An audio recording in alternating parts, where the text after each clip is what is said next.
Gulf മേഖലകളിൽ കഴിഞ്ഞ രാത്രിയിലും ഇറാൻ്റെ ആക്രമണം തുടരുന്നു. UAE-യിലെ കൊറഫക്കാൻ തുറമുഖത്തുണ്ടായ ഇറാൻ ആക്രമണത്തിൽ 4 പേർക്ക് പരിക്കേറ്റുവെന്ന വാർത്തയും വരുന്നുണ്ട്. കുവൈറ്റിൽ ഇന്ന് പുലർച്ചെ ഇറാൻ്റെ ഒരു ആക്രമണ ശ്രമം ഉണ്ടായി എന്നും വാർത്ത. UAE-യിൽ നിന്ന് മുഹമ്മദ് റഹീസ് തത്സമയം ചേരുകയാണ്. Rahees, good morning.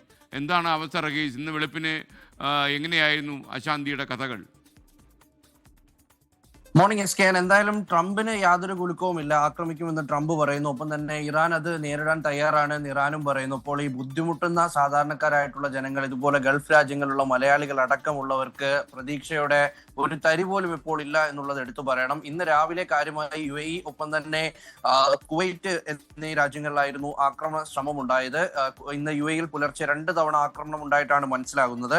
ഇന്നലെ രാത്രി അല്ലെങ്കിൽ ഇന്നലെ വൈകിട്ടോടുകൂടി ഉണ്ടായ കോർഫക്കാനിലെ ആക്രമണത്തിന്റെ വിവരങ്ങൾ രാത്രി ഏറെ വൈകിയാണ് പുറത്തു വന്നത്. അത് കോർഫക്കാൻ തുറമുഖത്തുണ്ടായ ആക്രമണത്തിൽ 4 പേർക്ക് പരിക്കേറ്റതായിട്ടുള്ള വിവരങ്ങൾ പുറത്തു വരുന്നു. ഒരു നേപ്പാൾ സ്വദേശിക്ക് ഗുരുതരമായിട്ടുള്ള പരിക്കേറ്റിട്ടുണ്ട്. ഒപ്പം തന്നെ 3 പാകിസ്ഥാൻ സ്വദേശികൾക്കും പരിക്കേറ്റതായി ദുബായ് മീഡിയ ഓഫീസ് സ്ഥിരീകരിച്ചു പറയുന്നുണ്ട്. അപ്പോൾ ഇന്നലെ UAE-യിൽ ഉണ്ടായ ആക്രമണത്തിൽ പരിക്കേറ്റവരുടെ എണ്ണത്തിൽ ഇത് കൂട്ടും. അപ്പോൾ ആ എണ്ണം ഏതാണ്ട് ഒരു 225 മുകളിലേക്കൊക്കെ പോകുന്ന സ്ഥിതിയിലേക്ക് ആകെ പരിക്കേറ്റവരുടെ എണ്ണം ആ നിലയിലേക്ക് മാറുകയാണ്.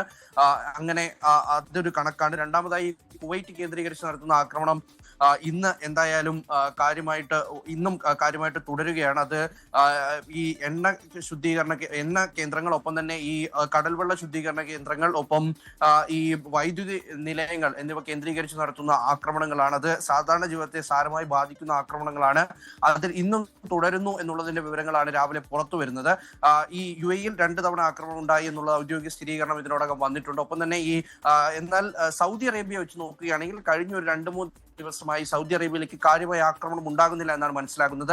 ഇന്നലെ ഒരൊറ്റ മിസൈൽ ആക്രമണമാണ് ഉണ്ടായത് എന്നാണ് സൗദി അറേബ്യ പറയുന്നത്. അപ്പോൾ അവിടെ എന്തായാലും കാര്യങ്ങൾ കുറച്ചുകൂടിയൊക്കെ മെച്ചപ്പെട്ടിട്ടുണ്ട്. സ്ഥിതിഗതികൾ കൂടുതൽ ശാന്തമായി വന്നിട്ടുണ്ട്. ബഹ്റൈനിലും എല്ലാ ദിവസവും രാവിലെ 2-3 തവണ ആക്രമണം ഉണ്ടാകുന്നതാണ്. ഇന്ന് രാവിലെ എന്തായാലും ഔദ്യോഗികമായ അത്തരത്തിൽ ഒരു സ്ഥിരീകരണവും വന്നിട്ടില്ല. അപ്പോൾ ബഹ്റൈൻ കേന്ദ്രീകരിച്ചുള്ള ആക്രമണം ഇന്ന് രാവിലെ ഇതുവരെ ഉണ്ടായിട്ടില്ല, അല്ലെങ്കിൽ ഇന്നലെ ഉച്ച മുതൽ കാര്യമായിട്ടുള്ള ആക്രമണം ഉണ്ടായിട്ടില്ല എന്ന് ഈ അലേർട്ടുകളുടെ ഒരു ഹിസ്റ്ററി എടുത്തു നോക്കുമ്പോൾ, അതിന്റെ ഔദ്യോഗികമായിട്ടുള്ള സ്ഥിരീകരണങ്ങൾ നോക്കുമ്പോൾ അതും മനസ്സിലാകുന്നുണ്ട്. അപ്പോൾ ബഹ്റൈനിലും സൗദിയിലും ഇന്ന് ആക്രമണം കുറവായിരുന്നു. UAE-യും ഒപ്പം തന്നെ കുവൈറ്റും കേന്ദ്രീകരിച്ചുള്ള ആക്രമണമാണ് നടന്നിട്ടുള്ളത്. ബഹ്റൈനിലെ സിദറ ഐലൻഡ് കേന്ദ്രീകരിച്ചാണ് ഇന്നലെ ഒരു റിഫൈനറിയിൽ ആക്രമണം ഉണ്ടായത്. അവിടെ വലിയ തീപിടുത്തം ഉണ്ടായിട്ടുണ്ട്. അതിന്റെ പ്രവർത്തനം ഇതുവരെ വീണ്ടും തുടങ്ങാൻ കഴിഞ്ഞിട്ടില്ല. എന്തായാലും ഈ ആക്രമണങ്ങളൊക്കെ ഇപ്പോൾ കേന്ദ്രീകരിക്കുന്ന ഇത്തരത്തിലുള്ള ചില പ്രത്യേക ഊർജ കേന്ദ്രങ്ങളൊപ്പം തന്നെ ഈ കടൽവെള്ള ശുദ്ധീകരണ പ്ലാന്റുകളൊക്കെ ആകുമ്പോൾ പിന്നീട് അത് പ്രവർത്തിക്കാൻ എടുക്കുന്ന സമയം, അത് പൂർണ്ണതോതിൽ പ്രവർത്തന സജ്ജമാകുന്നത് ഒക്കെ വളരെ വൈകിട്ടാണ്. അത് കാര്യമായ രീതിയിൽ തന്നെ ഇവരെയൊക്കെയും ബാധിക്കുന്നുണ്ട്.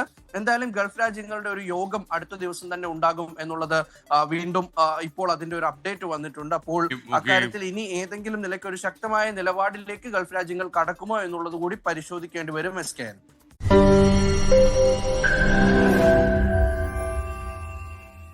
ലോകത്തെവിടെയായാലും ഏത് സമയത്തും 24 വാർത്തകളും ഓഗ്മെന്റഡ് റിയാലിറ്റി പാക്കേജുകളും എക്സ്പ്ലെയിനറുകളും വിശദമായി കാണാൻ ഞങ്ങളുടെ YouTube ചാനൽ നിങ്ങൾക്ക് സബ്സ്ക്രൈബ് ചെയ്യാം.